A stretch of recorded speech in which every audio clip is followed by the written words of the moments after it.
The CEO woke up with a pounding headache and a strange silence around her. Sunlight filtered through unfamiliar curtains.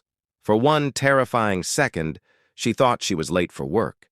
Then she realized she wasn't in her own apartment, and someone else was breathing beside her. She sat up sharply, clutching the blanket. Her clothes were folded neatly on a chair nearby, not scattered. The person next to her stirred, groaning softly. Her heart raced, not with romance, but with fear, confusion, and the weight of consequences.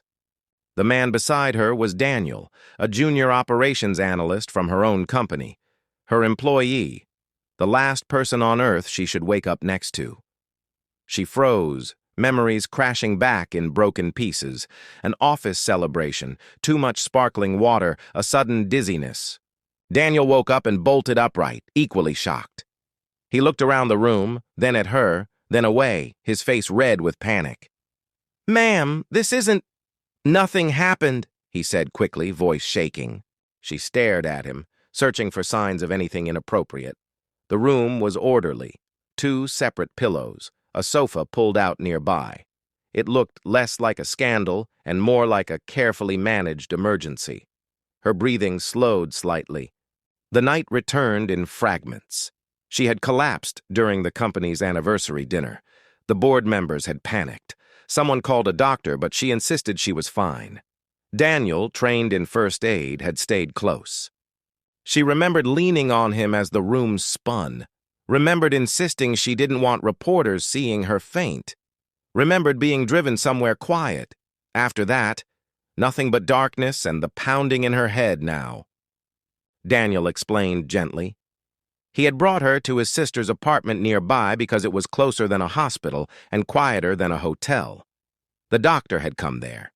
She had been unconscious for hours. "You never woke up," he said. "I slept on the couch. I swear. I moved you only to make you comfortable." She studied his eyes. There was fear there, not guilt. Fear of losing his job. Fear of being accused. Fear of something he didn't do. She nodded slowly, believing him. But belief didn't matter. Perception did. By the time she returned to the office, the damage had already begun. Photos of her leaving the building the night before, leaning on Daniel, had leaked. Social media exploded. Employees whispered. The board demanded answers. An emergency meeting was called. She stood at the head of the room, calm on the outside, storm inside. Every executive watched her, waiting for a crack, a confession, a mistake. "I had a medical episode," she said firmly. "Daniel assisted me professionally. Any rumors beyond that are false." Some believed her, others didn't. A few exchanged knowing looks that burned worse than open accusations. Daniel was placed on temporary leave for investigation. The words tasted bitter. That night, alone in her apartment, she finally broke down, not from shame, but from anger. She had spent her life building credibility brick by brick, and one misunderstanding threatened to undo it all. The next morning, she made a decision that shocked everyone even more than the rumor. She called a full company assembly. Standing on the stage, she told the entire truth about her collapse, about Daniel's actions, about how quickly assumptions turned into weapons. She invited the doctor on stage. Security footage was displayed. Silence filled the hall as the truth became undeniable. Then she did something no one expected. She publicly apologized to Daniel for doubting that the company would protect him, for allowing rumors to grow before facts spoke.